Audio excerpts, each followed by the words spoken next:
Breathe in. Welcome to What the Fuchs with Jess Fuchs. Now breathe out. And scream. Because here's what's pissed Jess off this week. Gotta tell you, this outfit it's giving school teacher and like one of the trendy kind of cool ones that are on TikTok. Thank God I never became a teacher during the TikTok generation, because I would have literally, as soon as those people started putting cameras up facing them while the kids say fuck shit and they egg them on, it would have been lights out for me as a teacher. I would have been I wouldn't have even been teaching those kids anything other than how to go viral. That's what I care about. And some of those teachers online, it does seem like that's their main concern. Have you seen those videos where it's like teachers are like, all the outfits I wore this week to teach like year fives? And I'm like, why are you slaying looks? I mean, you got to teach people how to dress. That's the truth. We know that. I just got this. I don't know. I think it looks better standing up. If you can't see it, it's kind of like a denim jacket that then has bows in the center and they do up. And if it's the last thing I do, I will learn how to line my lips. It is just something that I cannot figure out how to do. I have tried lipstick without lip liner, and then it goes everywhere. And then everyone's like, you got to put lip liner on. So now I put lip liner on. And then the lip liner, you have to be able to draw. I don't know how to trace the features of my face. I am finally in a good place this week. I mean, thank God. The last week it was touch and go. My period, and then that finished. Strike one, thank God. 2, deep depression that came with that. Done. 3, it's starting to drop in temperature. Yeah, the aircon is obviously on in my room, but outside I'm going to wear this long sleeve denim top out to my show tonight. Things are looking up. I don't know if any of you get so deeply miserable on your period or before, but God bless any of you that are just walking through the fire on your own once a month for a week, because that shit's crazy. And this last week that passed, that was bad. I got to the point where I was like, my social battery is gonna last the length of a tampon. Once that tampon is soaked through, I'm out of this social interaction. Also, I'm changing my therapy to always be during the week of my period so I get my money's worth from her. I went last time. How are you? I go, I'm good. So we just had a general chat. We were working on some general topics. But in the week that passed, good God, did I need her. Couldn't go, didn't have the money. So now I'm syncing my therapist up with my period. That's my big realization from this recent egg drop. Some people get really bad depression during their period, so woof, can't imagine that happening every week, every month. But for me, I think mine got bad this month particularly, just because of general like external stress compounded by all of that, and being bad at sleeping, even though I am trying to read. And as you know, I do often read kind of just romance, just basic bitch romance, because then I'm not too invested mentally or emotionally in it. But I read one recently that got me, it hooked me, and so it made sleeping really hard. I stayed up till 3 a.m. What the hell? 3 a.m. I was like, are you a dork? Are you a nerd staying up to finish a good book? I'm like, ew, embarrassing. Don't tell anyone. Don't tell anyone that I'm fine if you know that I watch TV till 3 a.m. That's what the normies are doing. I don't want to be some glasses wearing dork in the dark by myself reading. Oh, God, if you could tell my special needing dyslexic younger self that she would stay up till 3 a.m. reading, she wouldn't believe you, because she couldn't comprehend reading and time travel. I did the thing that changed for me when I went from zero reading when I was young, because I was bad at it and hated it, to reading somewhat capable, was I got so deep into the Twilight series. I'll tell you what, talk about softcore erotica. Erotica and romance novels are similar to how lots of movies and TV shows is kind of based on each other. So like there is a clear like family pipeline from, if you go like 50 Shades of Grey inspired Twilight, or was it Twilight inspired 50 Shades of Grey? Because it's the same, like all these Shakespearean, like nobody, what's the new one, the movie Sydney Sweeney and Glenn Powell, that filmed in Sydney, that is based on a Shakespeare play, which apparently, and maybe some of you know this, Shakespeare didn't even write that shit. Some woman did, and he just like took it from her because she couldn't write anything because she was a woman. Slay. Like giving us all these freedoms now. Abortion rights, well, that's depending on where you are. Abortion, now you can have your own bank account. Oh, 50, 60 years ago, women couldn't have a bank account. Oh, you can buy land now without a husband.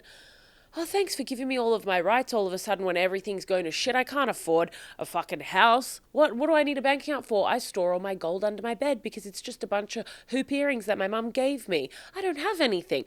So now all of a sudden, oh, great, you can do all these things. Can I, though? I'm not rich enough to have a house. Take my rights. Did 50 Shades of Grey... Oh, here we go.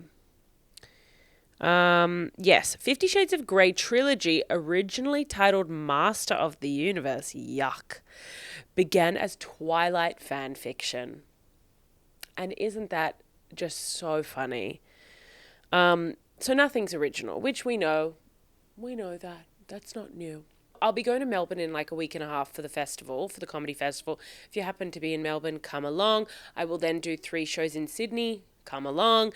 But what I want to talk about is this colour palette thing, because I don't really ever dress for my colour palette. I actually think the red lips is probably the wrong tone for me, because when I look in the mirror and I was like, oh, suddenly your acne is showing. It's really on display. So I don't necessarily know if I believe in this colour matching, colour palette bullshit. Maybe I do believe in it. It's kind of like astrology. I believe in astrology, but it's out there.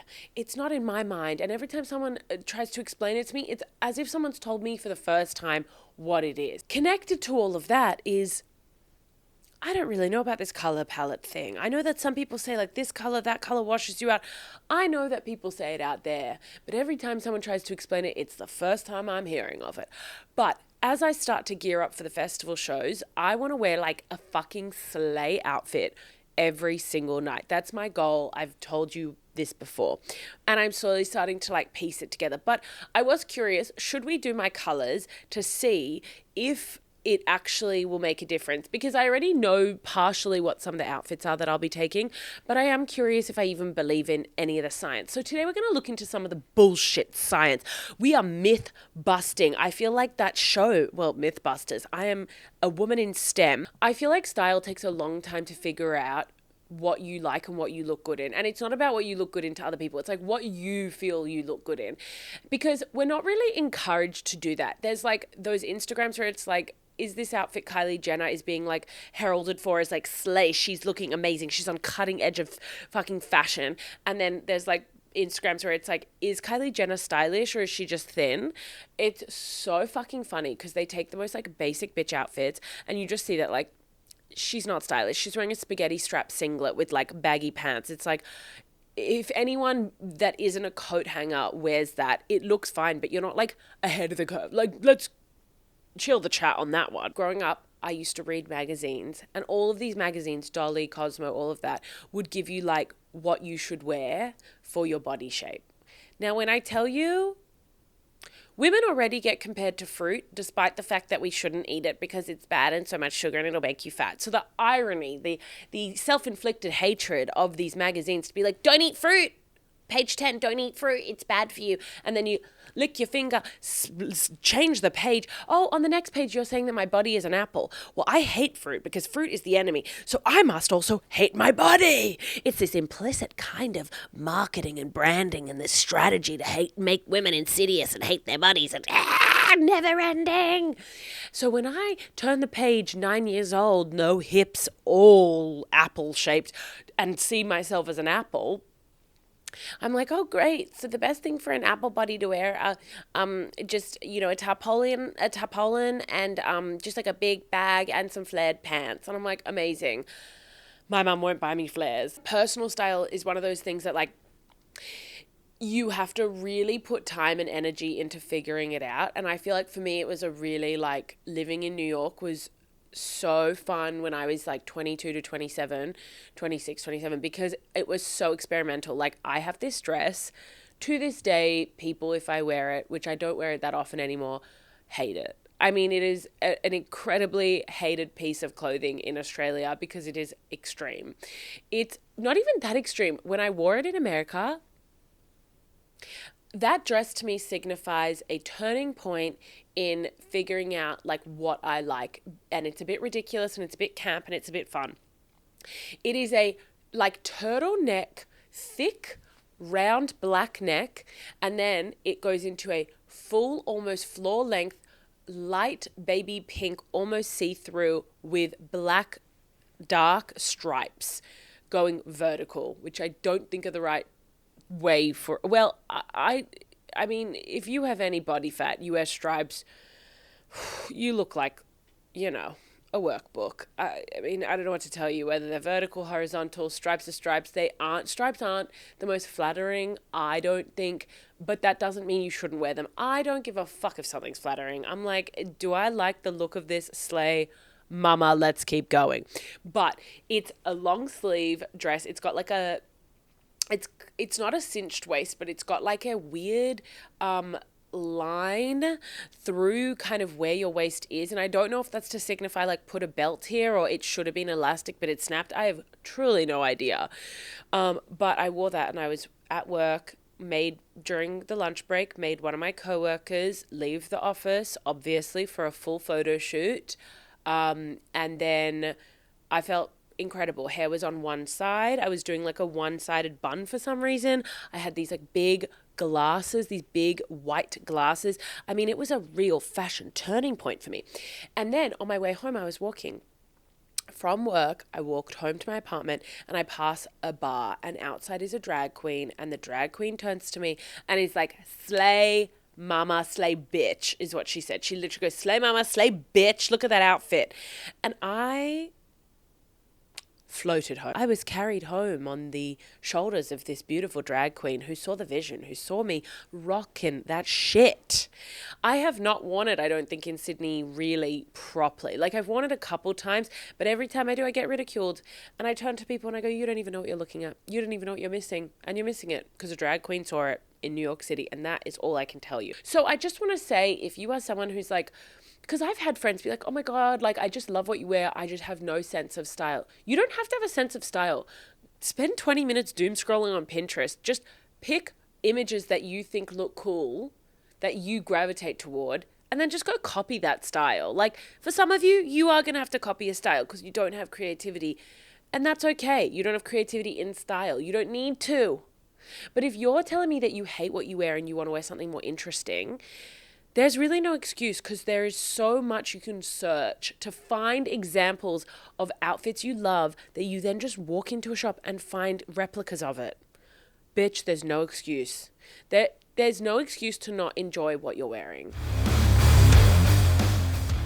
So what we're going to do is we are going to live figure out what my color palette is and just get into it. What is my color palette? I, again, don't know if this is bullshit. I wonder if there is a TikTok filter for this. There is a color analysis filter that we will be utilizing on TikTok. Now, I've also tried plucking my eyebrows based on a shape, based on suggestions from a TikTok filter, and I've spent the last 16 months growing them out. So, you know, it's obviously not a science, these filters, but let's give it a red hot go. It's showing me a range of them, and I really have no idea which one looks best. So it's just kind of showing me a variety. It's not actually giving me a definitive answer, which is really going to piss me off because I don't know this shit on my own. If I had to go off instinct, I think I look best in deep winter based on this, and maybe clear winter. Maybe I'm just a winter girl. Unsurprisingly, the TikTok filters aren't working how I thought. So what we're going to do is read into color palette analysis theory. So very basic based on my initial Google search, and I really am not doing, anything peer review. I'm really not getting deep into the guts of this topic. So take it with a massive grain of salt. If you're sitting there listening or watching going, well, I studied fashion in school and I know that this is the color theory. I know you know. Know that I know that you know, okay? I don't know. And I also don't know, but I also don't know enough and don't care enough to do like peer-reviewed scientific like palette color. Is this a scientific, curriculum? Is this a scientific approach to something? Because my theory is I don't give a fuck what color you wear as long as you like wearing something that's fun. And it's all confidence. Anyway, let's see if there's anything. This method examines the hue, value, and chroma of the color in your skin, eyes, and hair. I mean, have we maybe hit a point where we just know too much? Have we maybe hit a point where we're too informed and we know too much information about everything and now it's just not, I don't know, like, do we need to know our colors? I mean, as I say that as I'm literally trying to figure out what mine are, but that's just in pursuit of entertainment for you bitches, So I don't really know. It's kind of like, oh God. So what is the difference between which season are you? If I found out I was a summer, I would off myself. There is no world in which I, in color, in spirit, in emotion, in sexual, in any capacity in this world, am a summer in any capacity. I don't know what colors the summer are, but I want nothing to fucking do with it. I think that if global warming is real, I think that if I could pick, would you rather, what of the seasons, which would you get rid of?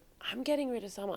Because the thing is, you still get a bit of like the sun and summer adjacent vibes in other seasons, but I think the heat of summer is just unacceptable. Super simple seasonal color analysis. If I can read such a silly title so quickly, we are going to deep dive into that one. Now, what the heck is a seasonal color analysis and why should I care? I'm asking myself that mid-podcast about colors. What you're probably thinking, okay, right, that's what you're thinking. Before I started to care about my style, I just wore and bought whatever struck my fancy. Okay, I don't care about that shit. But what I will say too is, when you are making a recipe and you try to find the recipe, you Google, like whatever, sauce, pesto. And then there is the most rancid story of a recent divorcee or widowed woman telling you about the entirety of her life in this blog post. And then at the very bottom is the pesto recipe. And it's 3 steps and she should have put them at the top. I don't know why that stereotype is just so true. Because I've heard people joke about that before. I've heard people that is like a well-trodden kind of angle of like blog posts on women writing recipes online. But it is just true. I have never gone onto a website when I've Googled something and it's just been the recipe right out the gate. And each blog post has another tragic story from the same woman. How is your life this bad? Either you're exaggerating or really the only thing you have is knowledge of how to make pesto, so you have to bury it in the horrible shit that's happened in your life just to kind of therapy get it out of you. God. All right, so essentially seasonal color analysis takes the coloring and undertones of 3 things into account: your eyes, your hair, your skin tone. Then, depending on how light or dark each of those things are, it puts you into a season: spring, summer, autumn, or winter. Great. So, seasons are used because we really associate certain colors with each season, like white snow in the winter. Well, not here. Red leaves in the fall. Love that. I love red. Kelly green grass in the summer. Okay. Pastel pink flowers in the spring. Okay. Each season is then broken into a subtype, like cool or soft or deep. Sexy, which just tells you how vivid or muted the colors are in the season you should wear. If you are wearing muted colors just because someone on the internet told you to, stop, please. If you don't want to wear muted colors, don't. But if you want to, maybe just the word muted, anything that doesn't encourage people to be loud, I'm like, that's rude. I know that people do choose what to wear based on this stuff, the same way people will pick and choose if they date someone based on a star sign. That is fucking crazy. Like, that's insane to make decisions that big. Although, hey, at the end of the day, people have been doing that shit forever and humans are still here. So obviously there's, I don't know, something's working. I'm running out of steam. Let's figure out which season I am. Let's winter season color palette.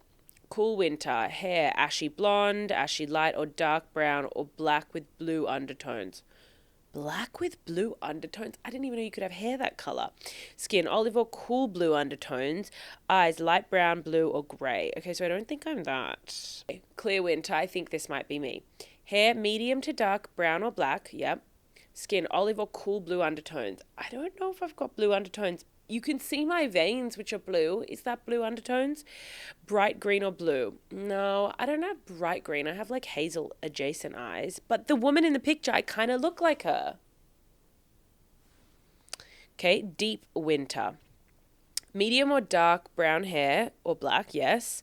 Olive or cool blue undertones. Okay, they're just to keep describing the same people. Dark brown or black. No, I don't have dark brown or black eyes. Okay. Gold, blonde, strawberry blonde, golden brown hair. Well, that's not me, so we're not bothering with that one, because who gives a fuck? Who gives a fuck if you don't look just like me? Oh, this might be me. Clear spring. Golden light to dark brown hair. Yeah. Skin has a pink undertone and ranges from more ivory than milky white to golden brown. So I would say I am more that. Green, blue, light brown eyes. Okay. Now, clear seasons have a higher contrast between their skin tone and hair and eye color, and that's why I'm an incredible laser hair removal candidate, and my next appointment starts in 14 minutes. So we are wrapping this podcast up because I have hair ravaging my face like you wouldn't believe, and I'm not offering you more information on that because that's personal, and thank God this camera doesn't do like ultra 4 or 6K. You don't need to be seeing the grains of my skin. Clear seasons, spring or winter, have a high contrast, we know. For example, fair skin with dark brown hair and bright blue eyes. Well, no. However, blondes can also be clear season types. Okay, amazing. If their hair is a particularly bright blonde that is not platinum or ashy, no one cares. The color palettes for clear season types are the clearest and least muted one way or the other. I'm not reading this in any grammatical correct way. Meaning that the colors are what we consider a true red or true blue, like the crayon box you have as a child with a small variation of shades and only the brightest shades of each color. Oh, okay, love that. So basically, any color I want to wear, I just have to wear like the most vibrant version. Yes, bitch. I don't know if I believe it. I think if you've ever had your colors done like properly professionally, can you let me know if you actually buy into it? And also, I am just so curious if people actually change their lives based on their color palette or, hey, based on their goddamn astrology chart. Would love to hear from some of you. I think that's all I've got in me today, especially because I didn't schedule my day well. And to be really frank with you, I have to go get laser hair removal. I can't go another day growing a beard like this. I respect anyone out there with their beards and who use it to hide their double chins, but mine's not strong enough that it hides anything, but it's strong enough that it's seen in the dark. And I don't want you stroking and feeling that. I can feel that. Oh, I can feel it. We need to get the fuck out of that. We need to get rid of that shit. I guess the episode I just wanted to articulate is I don't give a fuck about your body type or body shape. Wear whatever you want. That was the biggest realization for me. And it kind of weirdly unlocked, like, realizing that it unlocked the, my openness or like whatever to just wear more fucked shit. And that's not to say, like, there are some people who like not wearing fucked shit looks incredible on them, and I respect the hell out of that, and I think that's amazing. But if you want to wear fucked shit, please do. I bought this shirt the other week, and it's got almost like pussy flaps on the corners around the neck, and then it has these two flaps that go into, like, I guess between your cleavage, and it's this big flouncy shirt. It almost looks like I'm like Little House on the Prairie or whatever, like Little Women, I don't know.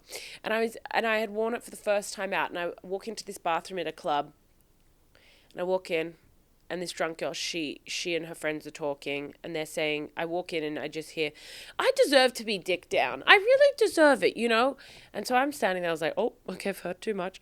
And then they're like faffing, and I'm standing there, and then one of them turns to me as she's walking past to go wash her hands, and she's like, I love your top. And I said, thank you. I said, girls, let me bring the brain trust together. I said, what do you think we do with these flaps? And they were like, I don't know. And so then they were trying to style it. We're having, what brings women together more than a couple flaps they can't figure out how they should function? And then I walked out of the bathroom, and I turned to her and I said, hey, let me tell you, you do deserve to get dick down. The four of them just absolutely spat and sputtered. They were like, oh my God, did you hear us? I said, yeah, the whole fucking place heard you. You girls were not quiet. And I respect it. And happy International Women's Day, because as women take the space, the whole space of the bathroom. Women's bathrooms should be 70% bigger than men's. As much money as we miss out on, we should be compensated in bathroom space, because we do not bathroom alone, and that should be factored into every building built after the year 2024. As we hit 2025 and on, that should be mandated rule. I don't want to see a single bathroom where it is an even male to female split ratio. Give women more bathroom space. That is my platform. Anyway, I have to go or I'm going to be charged for this stupid fucking face laser hair removal. Thank you for listening. The countdown is on to Melbourne. I will be sharing the outfits that I am packing, because the thing is, I have about 10 outfits, but I only have 9 shows. So I need the brain trust to come together and tell me which outfits to ditch, because I have upgraded my flight to be 30 kilos of luggage, which sounds like a lot.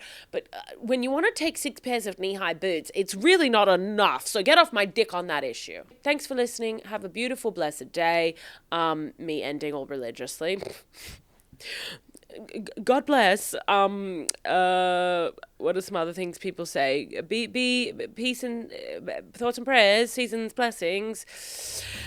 Ta ta ta. Anyway, love ya. Bye.